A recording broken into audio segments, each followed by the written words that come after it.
Hello folks, this is Solo speaking. You're listening to another video for Teamfight Tactics. In this game we're going to be looking at a Lagoon team composition. This is another one of those big vertical traits here in the set Revival. I've mentioned this in other videos, it tends to be pretty popular just because people like this trait. It's a trait that has both an in-combat ability, grants your unit some offensive stats, and then in addition to that, it also has an economic function, is that it gives you loot over the course of the game as well. And I think the fact that this trait just keeps giving you loot is another reason why people often play into the trait. I wouldn't say it's especially strong. I mean, it's playable, but it's like mid-tier. When people do those when people do those tier lists, it's probably like a B tier or something like that. But, you know, you can play and win with it if you have a good spot for it and you build the board correctly. So it's something I wanted to try and put on video, and this was a game where I was able to do that. The first thing that I spotted in this game is there was a Zeri drop from the minion round, and that means that it's going to be much easier to play Lagoon with this setup because I have one of the 3-cost Lagoon units right away off the bat. Lagoon has a lot of units in it. I believe I think there's 8 units in the trait. It's either 8 or 9 units, but there's quite a few of them. There's 2 1-cost units, 2 2-cost units, and 2 3-cost units. Also 2 4-cost units. Yeah, it's 8 units in the trait. 2 1-costs, 2 2-costs, 2 3-costs, and 2 4-costs. So 8 units total in the trait. That's a lot of units. There's no 5-cost Lagoon unit, though, for what that's worth. So far, I'm actually not seeing that many Lagoon units, and you probably would prefer to see a little bit more Lagoon units if you're going to be playing this board. Also note that there's a Lux here, and I have spellcasting items to start the game. I have a Tear and a Rod. In a normal game, I would grab that Lux and be prepared to play Astral Mages, but I've been playing a lot of that. The last 2 videos I put up on YouTube were Lux featured, so I decided to skip it. And then I get this, a Mage Crest as well, and I was like, what? A Mage Crest too? Are you really? Also a Mage Crest? So now I feel bad that I sold the Lux. But again, I want to play something different. I don't just want to like spam the same stuff every single game. So I was like, all right, you know what? I'm looking around here. I don't see people playing Lagoon in this lobby. We're going to take the Mage Crest, and we're going to try to use the Mage Crest in a Lagoon board instead, which actually is playable to do. It's not as bad as it might sound. It's a little bit wonky, but you definitely can do it.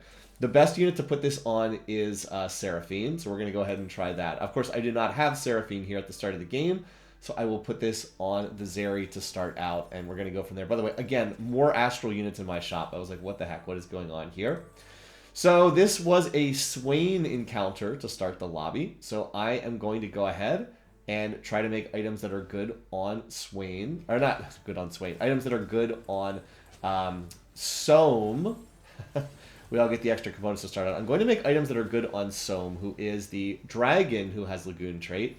He's a 4-cost dragon, or I guess technically a 7-cost dragon if you want to be more exact there. But he's a mage dragon. His traits are Lagoon and Mage, and basically he casts a lot. So you really want to get him blue buff, and Morello's is also a good item on him as well because he can apply Morello's quite frequently, so that's why I went ahead and made the Morello's. I don't think it's bad to make that with the items I had. Also could have done Jeweled Gauntlet. I maybe should have just done the Jeweled Gauntlet and then saved the belt for frontline. That might have been better, but as I said, Morello's is a good item on Soam. It's also a good item on Seraphine, so I thought that these items might transfer over to Seraphine if I can find an early Seraphine, which as it turns out I would not in this game. Not having great luck at hitting these units. You're actually seeing all the various Lagoon units there. Again, you have Malphite and Talia at the 1-cost tier. Malphite's a frontline tank. Talia has Mage trait. Then you have Zac and Kaisa at the 2-cost tier. The Zac is also a tank. He has Guardian plus Lagoon traits, whereas Kaisa is a Dragon Mancer.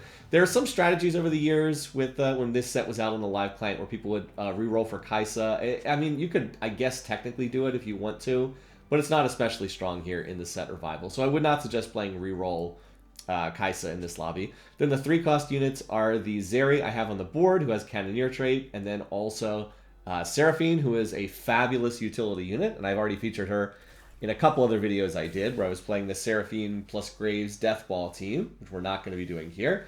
Then your 4-cost units are Neela, who is an assassin, and then also Soam, who, as I mentioned, is a mage dragon. So far, so good. One thing that I was able to do with that mage emblem is get mage trait in. That will cause all mages to double cast. This is important to put on the Lagoon units because you want to get Lagoon stacks. And that is what that little seashell over on the left-hand side has, that has the little counter that's ticking up. I was finally able to get Lagoon Trade in play on the last round. By the way, as I get absolutely beasted here by a solo leveling Wukong. Solo leveling is pretty stupid. Not a great augment. If somebody gets this and they have good items at the start of the game, then they just win streak all through stage 2. It's a really dumb augment. Anyway, though, I was able to get Lagoon Trade in play, and Lagoon keeps track of the stacks on that little seashell over there on the left-hand side. I think this is why people just love this trait, even when it's not amazingly strong, is it keeps track of every time a Lagoon unit casts, it adds a stack. And then we'll keep track of that over the course of the game. The deeper you get into the trait, the better the rewards are. By the way, if you're wondering why I'm flailing around here like a drunken monkey, it's because my mouse was actually having some problems here. I've actually had the same mouse for almost a decade at this point, and it's just finally starting to break down.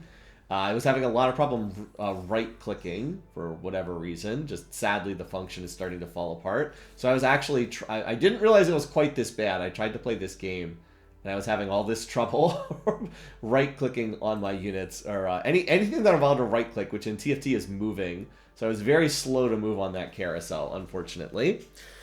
Anyway, though, as I said, Lagoon, it keeps track of all of your casts over the course of the game. Past Self is helpfully highlighting this. Also does give AP and AD. Or no, it gives ability power and attack speed. Excuse me, I thought it was AP and AD. It's AP and attack speed it gives to all of the units. It's not a ton, honestly. It's only, what, like, was it like 15% at the Lagoon 3 that I'm in right now, and then it goes up to 30% at Lagoon 6. You kind of have to get Lagoon 9 to get a significant amount of attack speed and AP. It goes up to 60%. As you see, once again, I hit another solo leveling player and get beasted again with no chance of winning. 2 people in the lobby with solo leveling. But anyway, as I said, you do get some offensive stats, but they're kind of mediocre for the trait. Like, again, you have to play 9 Lagoon to get the 60% AD and attack speed. So compared to other traits, the stat benefits are pretty minimal, but of course you're also getting the loot drops as well. And that's kind of the other benefit is you will get additional components, you will get additional reforgers, although that was more significant back in the previous versions of the set where you didn't get as many copies of things like reforgers. And you will eventually get a champion duplicator, and not a lesser one. You eventually get a full champion duplicator. I believe it's at 400 stacks, which is a big deal. It actually makes it much easier to 3-star a 4-cost unit. So one thing you can do in the set revival is try to like 3-star Neela. If there's no other people playing Lagoon in the lobby, it's actually relatively easy to 3-star her because you get a guaranteed champion duplicator. Here's the problem. I'm not uncontested in this lobby. This person over here, Trevor Destroyer, is also playing Lagoon, and it turns out this is not the only one. They've already made all their Sohm items. They have them on a Kaisa over there. So I was like, I'm going to be contested here. This is not what I want. I actually think I have a reasonably good situation to play with that mage cap. Is actually going to make my board stronger. But this person's going to contest me. The good news is they took a terrible first augment. They took the one that gives you a death cap, and it's like every 2 kills it increases the AP by 1%. That's a pretty bad augment, in all honesty. There's definitely better options. I think my mage cap augment is significantly better than what that person has. So anyway, with having 3 mages in, Talia will double cast, and I'll get 2 stacks every time she casts. And Zeri will also double cast, and I'll get 2 stacks every time she casts as well. I would prefer to have that on Kaisa, but I haven't found Kaisa yet, so it is what it is. And now I actually did get a rod here, so that glove I took last time can turn into a jeweled gauntlet, which is going to be fantastic. That's a very good Sohm item as well. So I basically already have my Sohm items done here at the beginning of stage 3, so that's great. And there's another Zeri, and look at my board right now. I have a Malphite pair, I have a Zac pair, I have a Talia pair, and I have a Zeri pair. And I have not found Seraphine, and I have not found Kaisa. I'm like, are you kidding me, game? Like seriously? Like, what is going on here? Not having a ton of luck as far as, yeah, you can see my past self was like, what is going on here? So not having a ton of luck at hitting this stuff so far, but we're just going to have to soldier on and try to do the best we can and deal with the fact that apparently I'm being contested on this board. Still, the fact that my board is all 1-star units outside of the Vlad who's just there and there's a trait bot, it means my board is not going to be especially strong at this stage. I need to hit more units. I don't know if Zeri even got a cast off before she died. At least I did get the 35 stack cash out, which is a drop of 2 gold. I mean, 2 gold's not a lot, but when you're trying to get up to 50 gold, 2 gold is still 2 gold. And then I see this, I was like, wait, what? Wait, what? This person has a Soam? Are you kidding me? Yeah, so that other person who's contesting me on the Lagoon, they got a Soam at, I guess, 5% odds. I think they're level 6. I was like, are you freaking kidding me? They got a 5% Soam immediately on level 6. I mean, could you high roll better than this? I mean, seriously, like, what the heck? I mean, I guess they could have gotten it at 2% odds on level 5, but that is still ridiculous. I was like, I don't even know what to do about this. This is so stupid. I ended up taking the double lesser champion duplicators, and I was actually thinking the reason why I want to take this is I was like, my board quality is garbage. I might just burn the double duplicators for like an early Seraphine 2-star. I was just thinking, let's just maybe use these to stabilize my board, because my board is so bad right now. I feel like I need to maybe burn the duplicators to keep my board from just getting snowballed out of the game immediately. But it wasn't worthwhile to do this right now. I wasn't going to use one duplicator on units that don't actually matter on this board. Like, okay, I'm not going to burn it on a Talia. I'm not using my duplicator on a Talia to get Talia 2-star. I don't need it on Zach. Zach is actually going to come off this board later. And I don't care about Zeri. She's also going to come off this board later.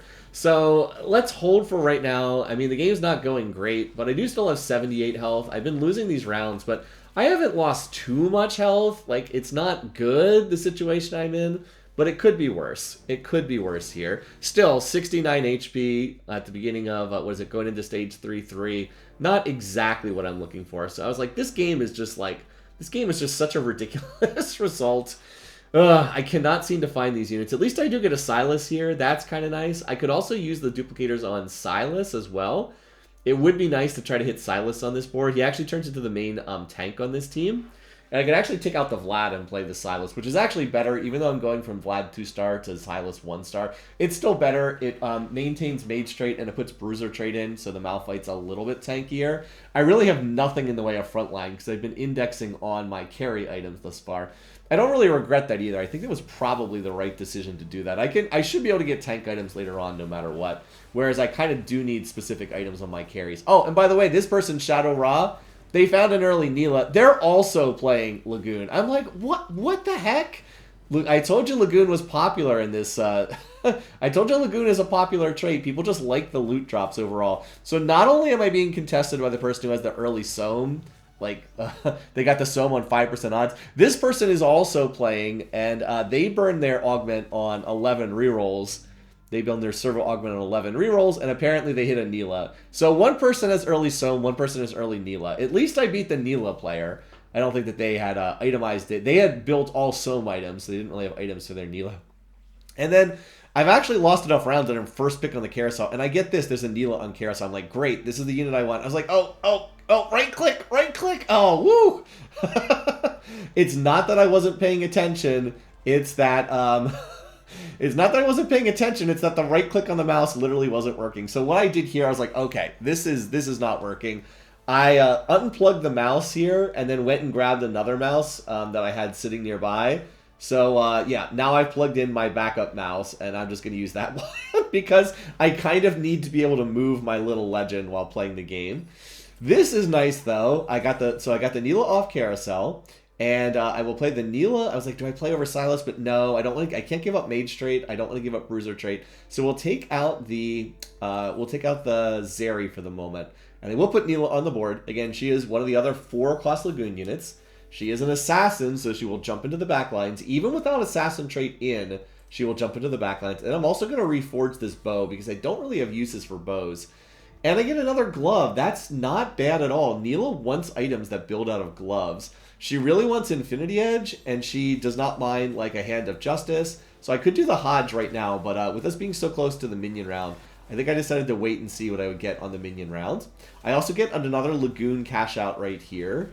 That's the little question mark. I believe this is the first item component that I get. Sooner or later, I'm going to see this and actually pick this up. And there. Oh no, I'm on 79 out of 80. What is this? Oh no, I got a champion drop. You get a 2-cost champion drop there. Unfortunately, it was not a champion I can use, but still 2 gold. I get the next item on 80 stacks. I believe 80 stacks is you get your first item component, and then I believe you get the next ones at 140 and 200. I do not have the cheat sheet for Lagoon in front of me.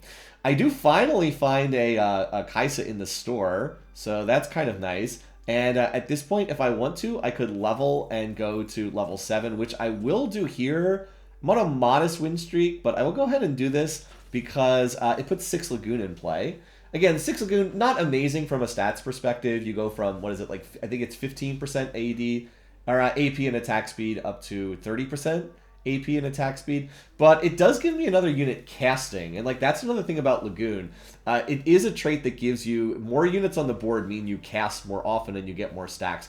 Also, look at this. I'm up against the Soam player. Now, this person's been win streaking all throughout stage 3 because they hit the early Soam, but they did not bother to position. They let me jump right on top of their Soam with Neela, and I actually beat that board. Yeah, so they hit the Soam, but the rest of their board is pretty much terrible. They did not build the Lagoon comp very well at all. So even though they had the ridiculous luck to hit the Soam at like the start of stage 3, I'm still able to beat their board because I'm building the Lagoon comp better than they are. And having more luck at putting the rest of the team together. So I was like, yeah, you know what? Screw you.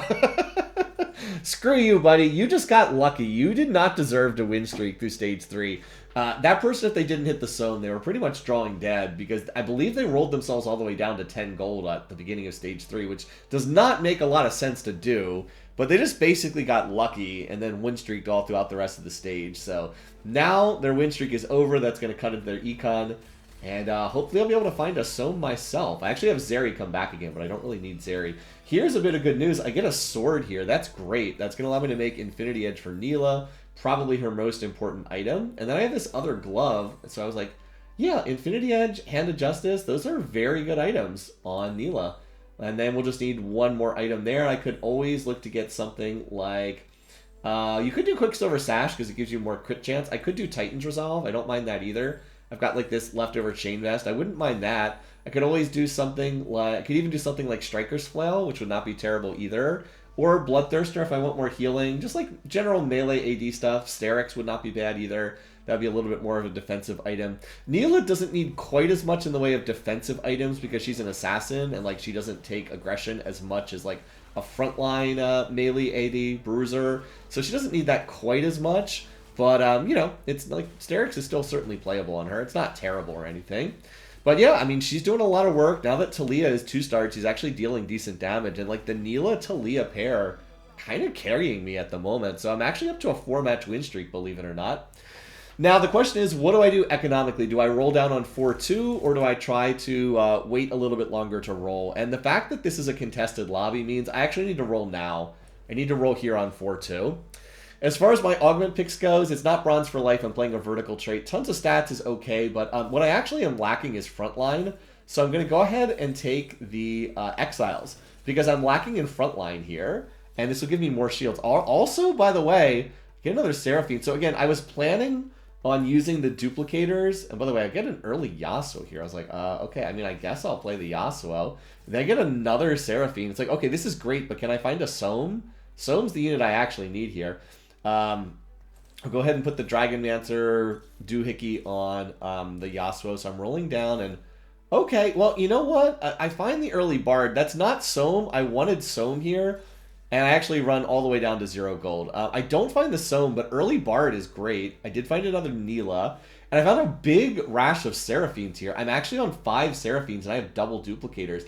So, again, I took the duplicators with the intention of my board quality is really terrible. Maybe I'm just going to burn them on Seraphine 2-star to stabilize my board. But it's turned out that by hitting these early Neelas, I was able to stabilize my board really, really hard. And so now I can afford to be greedy with the duplicators, and I can go for Seraphine 3-star. Because I only need 2 more of them, so I'll just wait and hold and try to hit the Seraphine 3-star. And I'm going to keep rolling to try to hit Soam. I need to hit this unit to make my board work. Like, it's working for now, but I need this unit. So I'm going to keep rolling here. Keep rolling myself down to 0 each round. I also did get a bow. That was my 140 stack cash out. I got a bow, and I was like, yeah, let's do Titans. I think that's perfectly fine on Neela. I will say one thing about the Exiles augment I took. I do think it was a good item, a good augment to take here, but it does have anti-synergy with Seraphine. Seraphine puts a shield. Another Bard. What the heck? Double Bards. Okay. Again, I would trade one of those Bards for a Soam, but okay. I did hit 2 Bards early on, which is just, again, fantastic. Mystic trait with Seraphine. and he increases my shop odds to find the 4 and 5 cost units. So hopefully that'll translate into Soam eventually, or maybe another Neela. I'm on 2 out of 3 Neelas, which is really nice. What a great Bard ult. He froze up like the entire enemy team there. So yeah, looking pretty good here. As I said, though, there is anti-synergy between the Seraphine and me having Exiles. Seraphine typically wants your units to clump because she puts a shield on all units that are within 2 tiles of her position. All friendly units that are within 2 tiles. But, I mean, I have to spread out, so that means I can't clump up to get the full benefit of the shield. Still, I'll take it. I do think that Exiles is helping me a lot here. My front line is pretty terrible. You also, by the way, you also saw me sell the Zac there. The reason for that was I could get to 10 gold, and Zac is coming off the board the minute that I hit Soam. I have to take 2 units off the board to fit Soam in, and the units I will take off are Zac, and then I'll also take out, I think I have Kaisa on the board as well, so I'll look to just take them out here. Not a ton I wanted here. I'll just take the tier, and that's because I want Seraphine to cast more often. Just want her to cast more frequently. She is double casting. She does not normally have mage trait, but she does double cast. Also the Soraka, what the heck? What is with all these 5 cost units that I would love to play, but I don't have slots for? So unfortunately I can't get Soraka on the board, even though she would be nice. Rakan would not be terrible either, but and I'll pick, and there's another Silas. I was gonna hold the Zac, but I was like, no, I want to keep rolling here. I need freaking Soam. Give me Soam. Well, there's Neela 2-star. Okay, I mean, that's a good backup plan. So, again, I'm having bad luck at hitting Soam, but I'm having good luck at hitting the rest of my board. Neela 2-star is a big spike for my board. She's doing a fantastic job of killing the other team's backlines. And I did hit the Bard, and I've hit 6 Seraphine. So I'm 1 Seraphine off Seraphine 3-star. And I'm basically keeping my economy afloat by win streaking. I'm on full win streak now, the full 6 wins. So we get an additional 3 gold per round. And I'm also getting loot drops from the continued Lagoon cash outs. So like that's keeping my economy afloat, even though I keep rolling myself down to 0 every round. I just wanted to hit 1 Soam, and then I thought I could go to level 9. The plan will be get Soam on the board, and then we can finally look to go to level 9. And then we'll play another mage on level 9. We'll try to get Zoe. All right, I also do not need these graves. By the way, there's another Neela in the store, but there's no point in going for Neela 3-star. It's not happening. There's too many other people playing Lagoon. It's too contested. And then, oh, all right, well, there's Soam. Okay, finally, so let's get him on the board. This is way too good of a unit not to play. I get rid of the Kaisa as well. This does mean I'm not going to be playing into a 9 Lagoon in this game, but I think that that's okay. You typically need a Lagoon emblem to try to play into 9 Lagoon. I do not have a Lagoon emblem in this game. So instead we'll play 6 Lagoon, well technically 7 Lagoon. We'll play 6 Lagoon and we'll play 5 mages instead, which is not something the board typically does. But now we play this board, we add Zoe on level 9, and then we've got 5 mages, which will be fantastic. Plus Zoe's just a great unit in general. Also, Sword pops out from my 3rd component from the Lagoon Anvil. That's fantastic. We'll do Spear of Shojin on what's her name? On Seraphine. So that's great. That's a very good Seraphine item. And now if I can get another good item on Soam, I can even move the Morellos from Soam over to Seraphine. Now we get Treasure Dragon, and it turns out there's a Radiant item. Well, I definitely don't need a Radiant Evan Shroud. That's no good. Radiant Crown Guard is okay, but I think I can do better. And oh my god, Radiant Nashor's Tooth. This is the perfect item for me. The absolute perfect item for me. This could not be better. So the reason for that is this is going to give me extra attack speed. It gives bonus mana if the previous auto attack crits. And it just synergizes absolutely perfectly with Soam's other items. And as I already mentioned, the Morellos can move over to Seraphine. So Nashor's Tooth, the specific ability on Radiant Nashor's Tooth is if the previous auto attack went crit, you gain 8 mana. Well, guess what? Soam has 95% crit chance right now, so he's going to generate 8 mana on every auto attack. I guess 1 out of 20 doesn't hit that mark. 8 mana per auto attack, and then he also has the blue buff for lots of mana regen. And I think he has, I don't know how much mana regen. I think he had, hold on, hopefully I'll right click on this unit at some point. But I think he has some crazy amount of mana regen operating in his favor. So he's just going to cast and cast and cast and cast, and that is exactly what I want. He will give me more Lagoon stacks. And the way that his ability works is every 4th cast does bonus damage. So watch Soam in this fight if you're unfamiliar with how he works. He's going to shoot out like a little beam every time he casts. And when he does that, he marks a target. Oh my god, is he casting fast?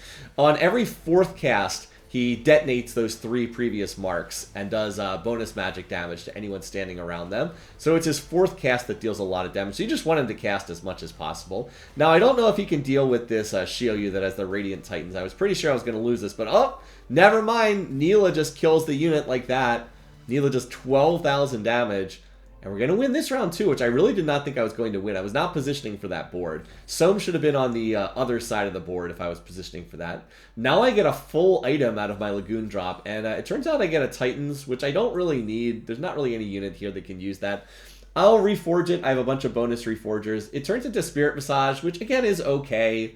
Spirit Visage is not really what I'm looking for here, but it's good enough. I mean, I could easily get another AD item that I just have absolutely no use for. So I'll keep that, and on we go. On we go to the next round.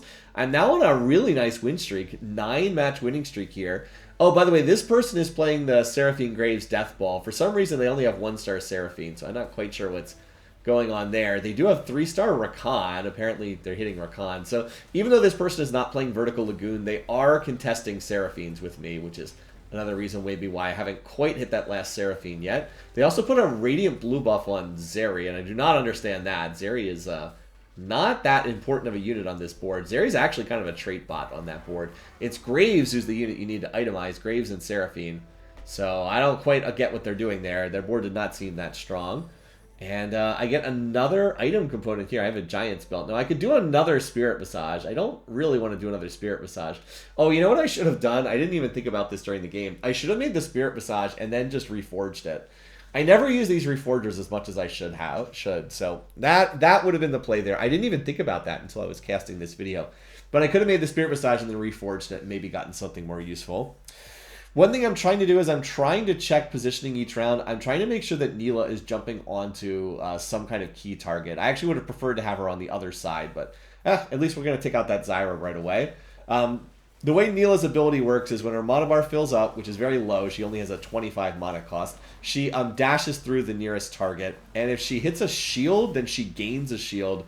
If she kills the target, then she immediately casts again. She basically just flies around the map hitting things. She's a lot like the way Akali's been in a bunch of different sets where Akali will just like randomly dash around hitting things. So it's kind of hard to predict where Neela's going to go in these fights. You just kind of point her in the direction of an enemy carry and like hope for the best. But she's pretty unpredictable in these fights, for better or for worse. Time for another carousel here. I would very much like to get the Zoe on here. Zoe is the unit I play on level 9, so I can get 5 mages in. Which is, again, just a great utility unit to have on your board. She gets snapped up, though, so that is not a possibility. And I'm looking at what's left over here. I don't need a Rage Blade. There's nobody on my board who uses Rage Blades. Jeweled Gauntlet would not be terrible. I could look to put that on, like, Zoe if I can find her. But there's a better item here, and that's the Void Staff.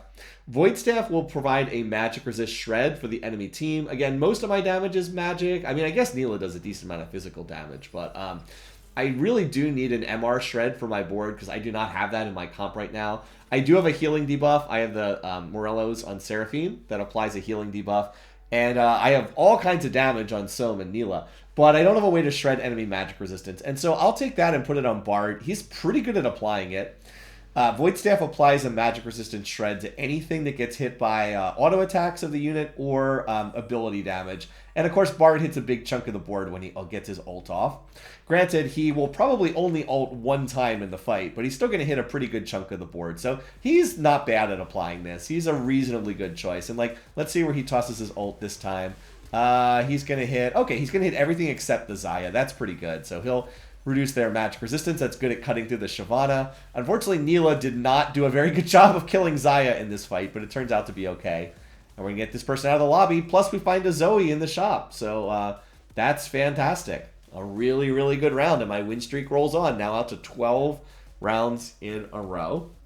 Yeah, in that round I had Neela positioned to try and jump on top of the enemy Xayah in the back row, but then Neela just like dashed away. And there we go, look at this. That's one more Seraphine in the shop. I will level to 9, even though it's just before a minion round. It's a pretty big spike for me to get the 5 mages in. I want to keep my win streak going. And double duplicators. Hey, remember that silver augment I took when my game was going horribly? Yeah, they finally pay off. And now I get the 3-star Seraphine, which is, again, is going to be absolutely fantastic. I do need to reposition my board. I know who I'm going to be up against this round. I'm going to be up against the Shi-Ou with the Radiant Titans. So we're going to just reposition over here. You want Soam to be on the opposite side from enemy carries. Again, his initial cast fires off in a straight line. He's going to mark a target with each one and then get those casts off. So I really do not want him anywhere near Shi-Ou. By the way, we do get the Bard ult on Shi-Ou, get the 2-second stun, and we also get the damage amp, plus the magic resistance shred. Really could not have gone much better. You saw the Shi-Ou really collapsed very quickly once Bard got the ult off. And there's another Zoe, awesome. By the way, I still have Soam 1-star. I want to repeat, I still have Soam 1-star. And yeah, there we go. There's the Radiant Gnasher Tooth stats, 95% crit chance. Soam's ability, yeah, I mean, these are just perfect items for Soam. He has 7 mana regen per second.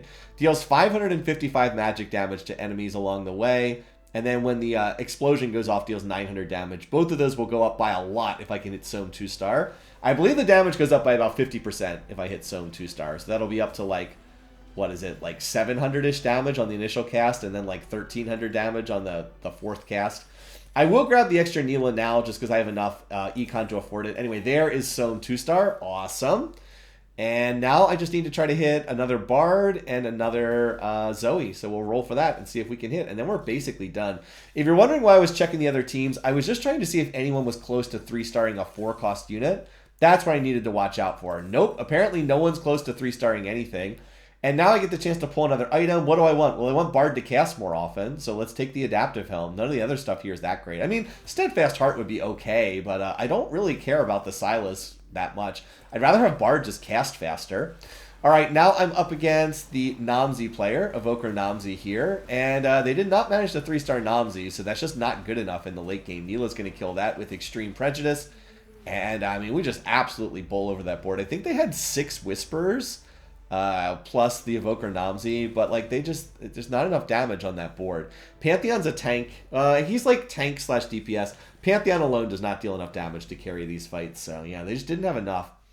Now I do get the full champion duplicator for hitting 400 stacks, but there's not really anything to use it on. I would still need to hit, 4 more Neelas before I could burn that. Again, Neela 3-star was just not realistic in this lobby. Too many people playing Neela. And look who I'm up against here. I'm up against Trevor Destroyer, the person who got the Soam at 5% odds at the beginning of Stage 3. They actually have 5 Soams, but I mean, they can't hit Soam 3-star.